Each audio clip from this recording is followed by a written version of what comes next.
we've been speaking about the essence of exile and slavery for the past few days now. And we covered what the Zohar calls the form of slavery, as is brought out in the Pasuk when they say, Avodah kasha chomer velevinim. And we spoke a little bit about it. Today we're going to touch about, we deal with the topic of levinim. What's exactly levinim? So we know that, really levena in Hebrew means a brick. But it's not only that. It could be other things as well. So when they, levena, it comes from the word lavan, white. When you take a brick, or when you make a brick, you basically take the bricks and then depends on which soil you use, of course. When you fire them, they become whiter, or if it's just like regular clay, it'll become red. By the way, I don't know if anybody knows, the pyramids, today you see the bricks, they were not bricks. They used to be in the top of the Giza pyramid. You see a little crown like this over there. The whole pyramid was covered completely. The bricks were covered, and the whole pyramids were the color white. It was covered with limestone. So it was white. You really would see it from miles and miles ahead. The truth of the matter is, when I was in Egypt and I saw the pyramids, I thought I'm going to be like, wow, it's just like, all right, pyramids, wasn't so, didn't have a wow factor on me for whatever reason, I don't know. But just like me again. So building the pyramids with clay, with mud and those bricks, in a way, the work in which, it refers to in the Torah, was not really finished. In a way, we are all still in the process of building those mausoleums in a form of slavery that we all being a part of. However, the cinder blocks or the blocks of old age or the bricks that of old age were substituted with senses of sadness, depression, a sense of giving up, no hope, and so on and so forth, that really burden our lives to a point that we can be free. It kind of holds us down to the ground and prevents us from lifting ourselves up. So, and usually when the soul is down, you should say, lift it up. You should strive for your soul, for your neshama to be elevated. Just like I really like that song of, what's his name, this guy, Matityahu, And that's that's when I used to like him. It's a very spiritual soul that really puts us in that mindset of that. So we feel very anchored in a pit, unable to become free, and we want our soul to really be lifted and rejoice. So how exactly we do that? Many of us are in deep despair, and in a sense of like absolutely no hope. But most of us, it's not necessarily a existential despair of like committing suicide or like clinical depression that, referring to like going under the blanket in a fetal position and falling yourself to sleep. That's not what I'm talking about.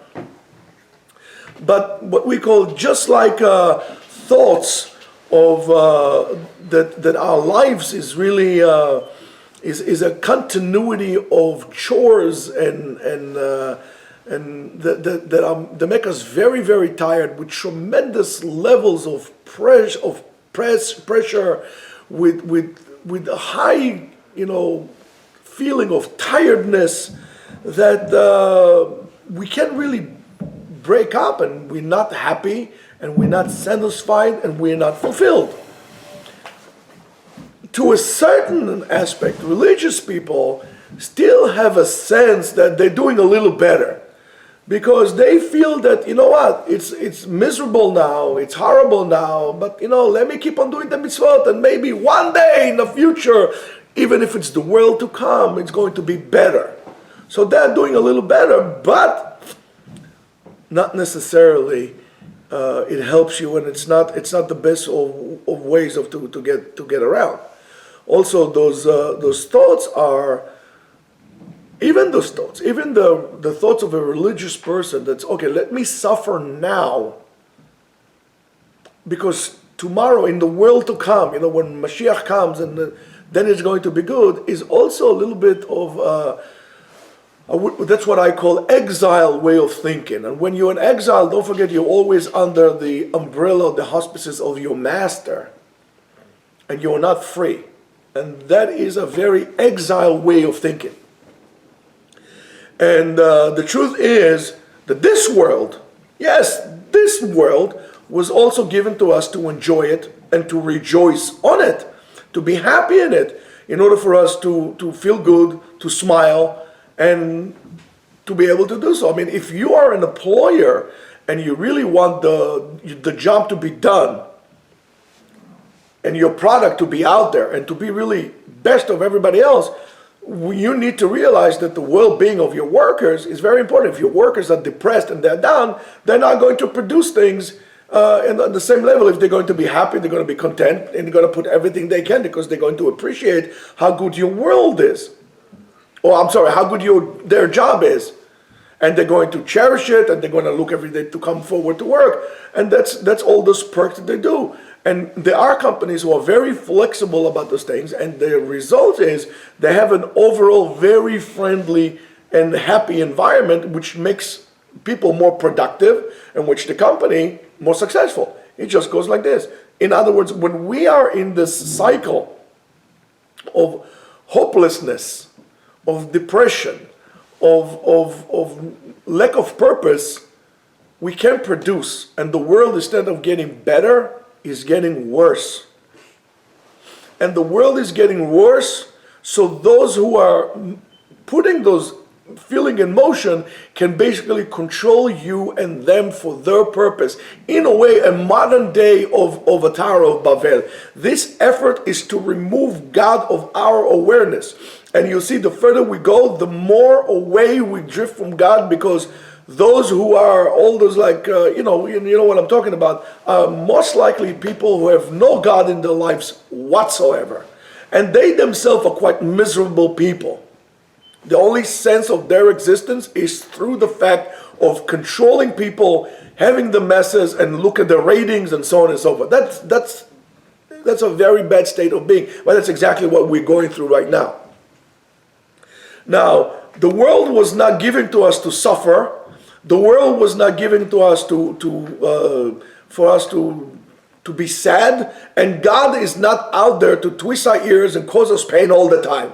If you think so, you are a fool.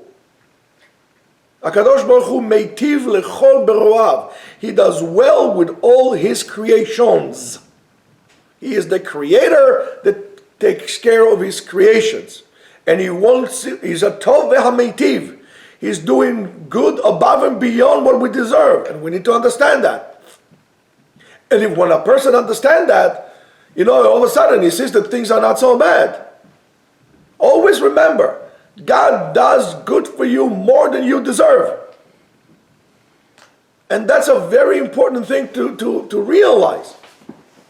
Now, when you take God out of the equation, all of a sudden, you're right, everything is bad, because there's no concept of good in your actions all the time.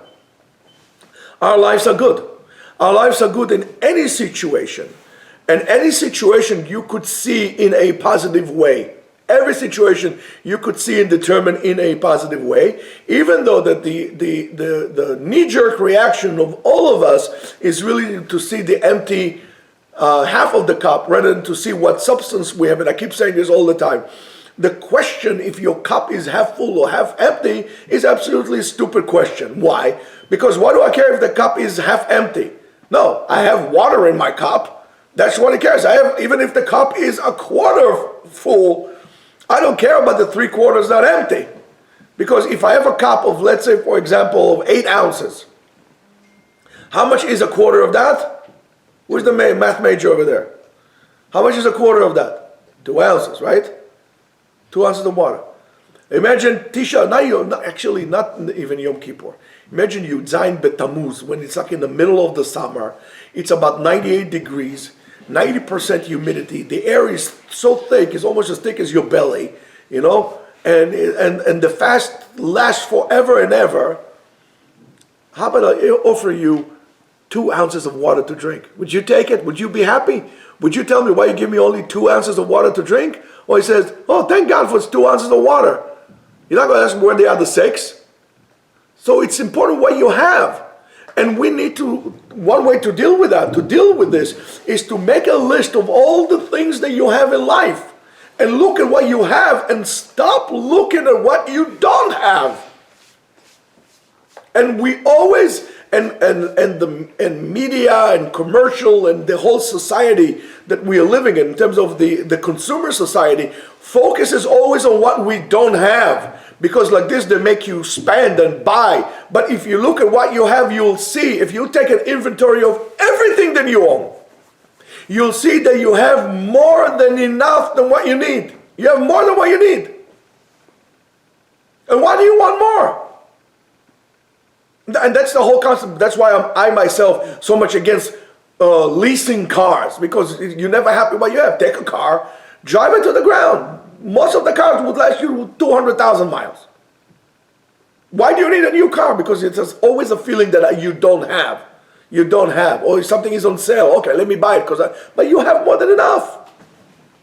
And it's a whole a different way of looking at things. It's something that we need to change how to do. So how are you going to see the world black or white? How are you going to see the world half full or half empty? It's all up to you. You have the power to change the way you look or to create your own reality. Now, and since it only depends on us, right? Yes, there are many reasons of people to feel miserable and so on and so forth. But the real chokhmah, the real kunst, the real trick is really to be able to find the reasons to be happy. As what's his name? The guy? Warren Zevon says, Reasons to be Cheerful, Part 1. Make a list every single day of at least, I would say 5 different reasons for you to be happy, to be cheerful today. And when you're feeling a little down, go back on your list. Oh, wow, that's you'll see that you have always, if you cannot find any reasons to be cheerful, hey, come to me, I'll send you to a psychologist or a psychiatrist. Because if you find no reason whatsoever to be happy or to be cheerful in the day, you're probably suffering from depression. Now for that you need intervention. But if even you find one thing to be cheerful, hey, that's good. There's no need to look, to concentrate on what you have, and that's the reason to be happy. So what I would recommend to all of you to do is at least once a month, take a day off. And not on Dafka on Shabbat. Shabbat is designed for us to take a day off from the world and really concentrate on what we have. When you sit around your family and you see your family and you look at your house and you this, forget about business, forget about the stock market, forget about the Supreme Court, forget about the government, Republicans, the Democrats. Forget about everything. And that's why Chachamim tells us, don't speak about mundane subject or issues on Shabbat. Shabbat Kodeshi, it's holy, and you don't bring impure things into your holy. And to that matter, if you're smart, you will designate your house as a holy place, as a sanctuary, and you don't bring anything that is unholy into your house. Hey, right away, it's a terrific thing. You created a buffer zone from the thing. You know, you come home, you're off. One of my friends, when we were in the Air Force, we used to go on the bus. When we used to go back from the Air Force to the apartment, from the base to the apartment that the Air Force gave us, we used to go on the bus. He used to look at me, I used to look at him, and we used to put our hands like this, and we used to go like this. Switch. In other words, work is done now. At work, when we were on base, we gave 110% of what we could. We were only dedicated to work. But when we on the bus, work is over. We used to make the switch. Shabbat is that. Before your mommy or your wife lights the candle, turn your switch off. But regardless of that, I would recommend to you to take at least once, if not once a week, once a month, on a Sunday, you can do it also.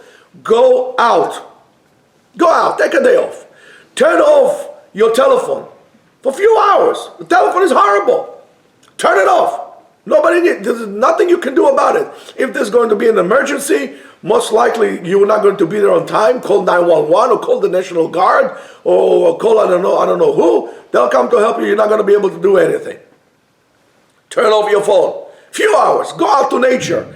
Go out to nature. Don't talk to anybody. Don't listen to news. Don't listen to music. Nothing. Just go out to nature. Breathe a little bit.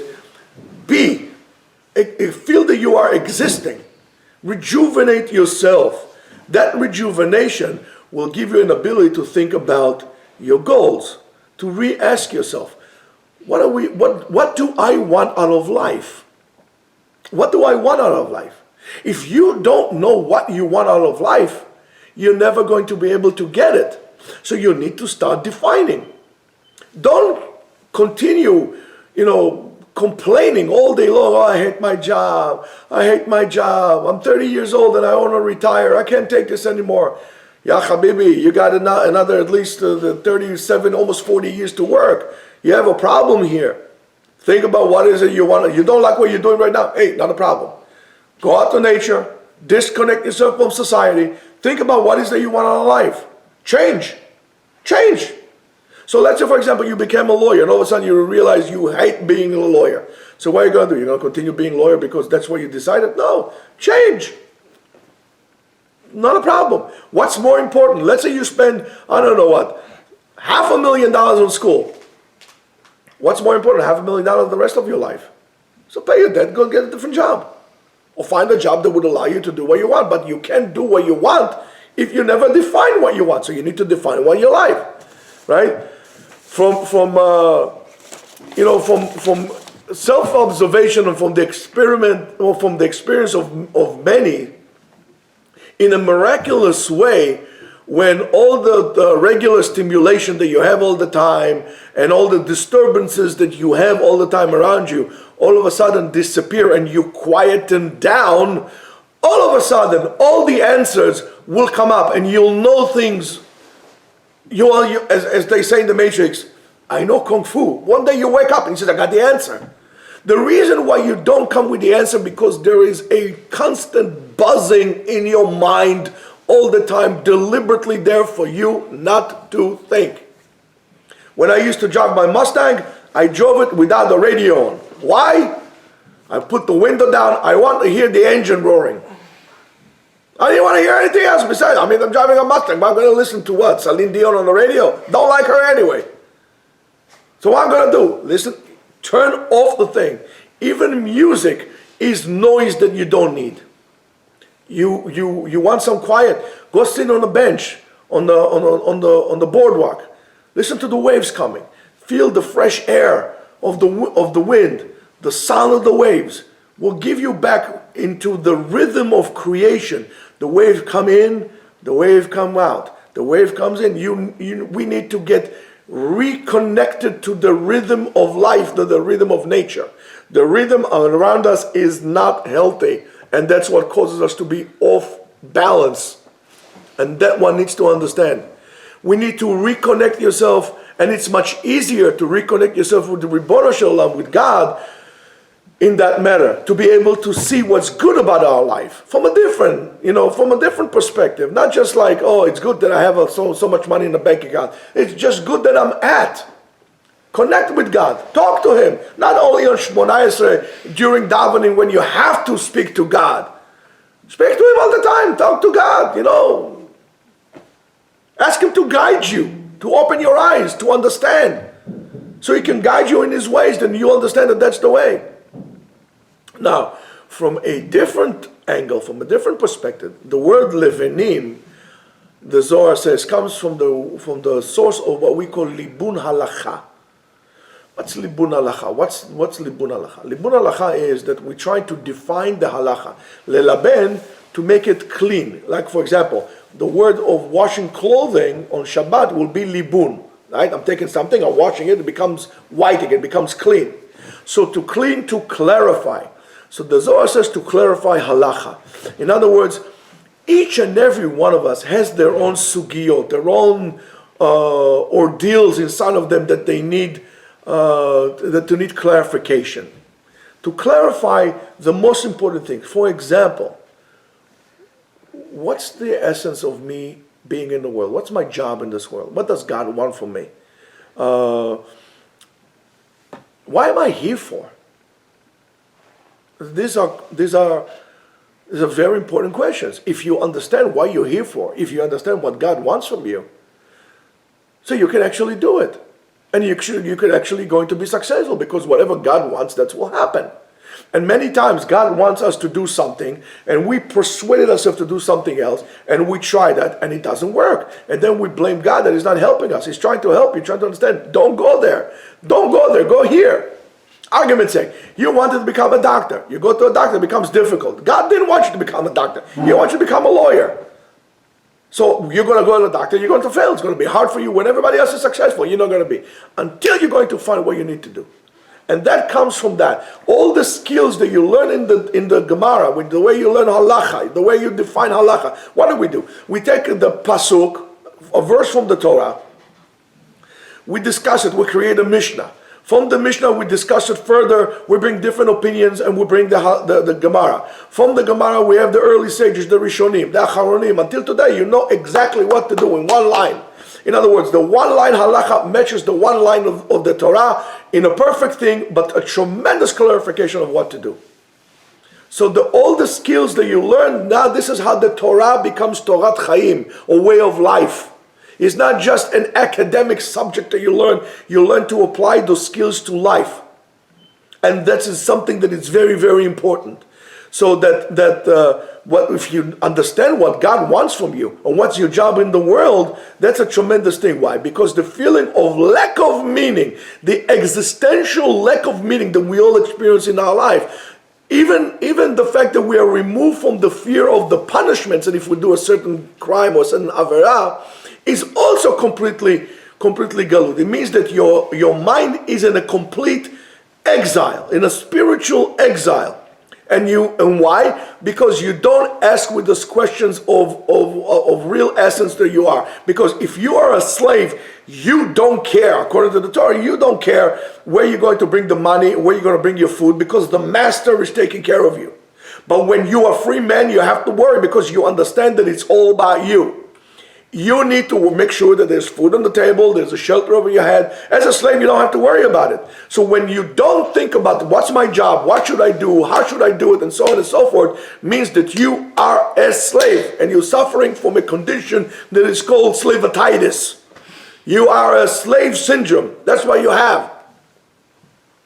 And so that's very, very important. It could be, for example, that and a person like this, by the way, lives his life all the time in an idle, chase over nothing. He runs and runs and running away, but he can't run away from himself. You're running and you're chasing nothing, and it doesn't mean the guy is a bum. He can work very, very hard. And he works very hard, and he toils, and he works hard, and he comes home, and he's exhausted, and he's falling apart, and he's so exhausted. But really, practically, he hasn't done a thing of value during the day. Nothing of meaning. You work idly. So that experience is from the other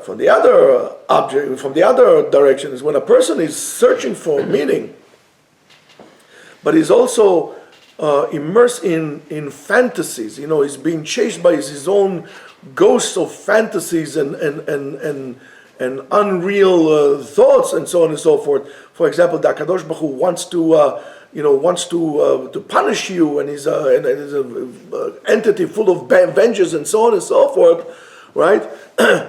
Is also a problem that all of us understand. A person who is smart and is brave is going to stop. He's going to ask himself, again, what's the purpose of my life? What am I here for? And he's going to be there to deal with the answer, with all its complexity, and whatever comes stems with that. If it means, for example, if he comes to the realization that he needs to be a Talmid Chacham, he comes to realize that his job is to be a weapon of mass instruction.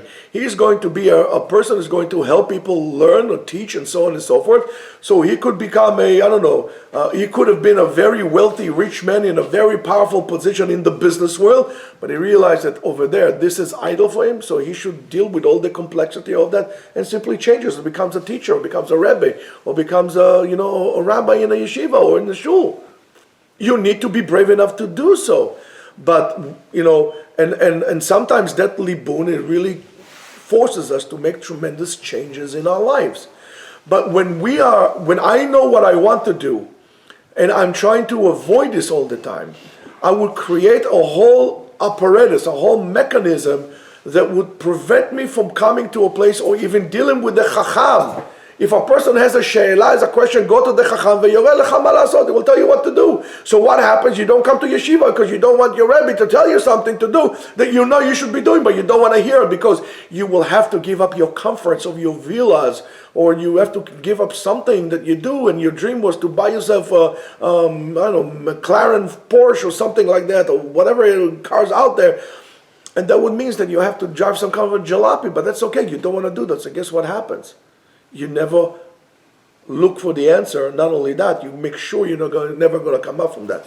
So that fear prevents us from moving forward.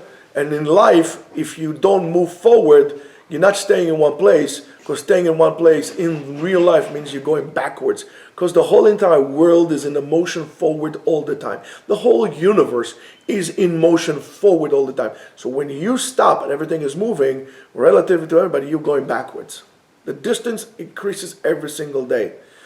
So let's just summarize it, and we'll say the following. We need to remember that the only control that we have in the world is over our brain. You can't control anybody else, and you should not control anything else besides your moach, your brain. And this external, reality, that we have in this world, most of us cannot influence or change. And even more so, in all the efforts of us, for example, to be able to see the future, to know what's going to happen in the future, to even manipulate the future and so on, in order, of course, to prevent pain and to reach pleasure, you don't have control either. Because your future is a collection of all the present decisions that you made. So you're not going to have a future that is good if you're not going to realize that you're good right now. Because now, right this minute, right, is now and the past of the minute before that, and it's the future of the minute that's going to be coming around the corner now. So if I'm not good now, the next minute is not going to be good. If I'm not going to realize that I'm good now, the next minute around is not going to be good, and the whole entire day is not going to be good. But if I'm going to realize that it's good, and I have something, it's going to be a continuous realization of goodness. Ultimately, this is how you create a good future for yourself. And one needs to understand that a person that decides, no matter what, always to be besimcha, always to be in joy, always to appreciate what he has, to realize the bracha that God is giving him in everything that he has. Everything is, Baruch Hashem, I'm so lucky. If a person realizes that, then of course he is able to come out of the exile mentality, out of the galut. And as I said to you 1,000,000 times before, galut, exile, is not a geographic location on the map, but rather a state of mind. So, if a person is able to do so, what will come out of you is all the good qualities of Moshe Rabbeinu will come and surface in you, because he's a teacher, he is a rabbi, and he says everything is good. He never felt anything was bad, and you'll be able to deal with life in a much better way, and you'll be able to enjoy life much more than what you're doing now.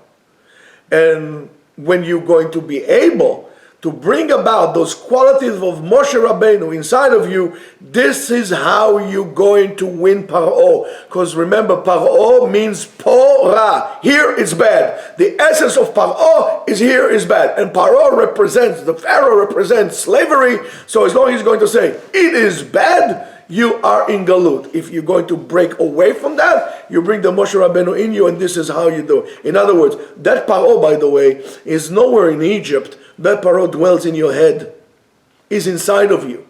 What you call the Yetzer Hara, the evil inclination, that's the negativity inside of you. You want to win the Yetzer Hara, win the negativity out of you. Become a positive person, a contributing person that seeks to become better and to help people, a person who has meaning. You have a Yetzer Hara, you have Torah. Why Torah? Because Torah is the ultimate tool for freedom.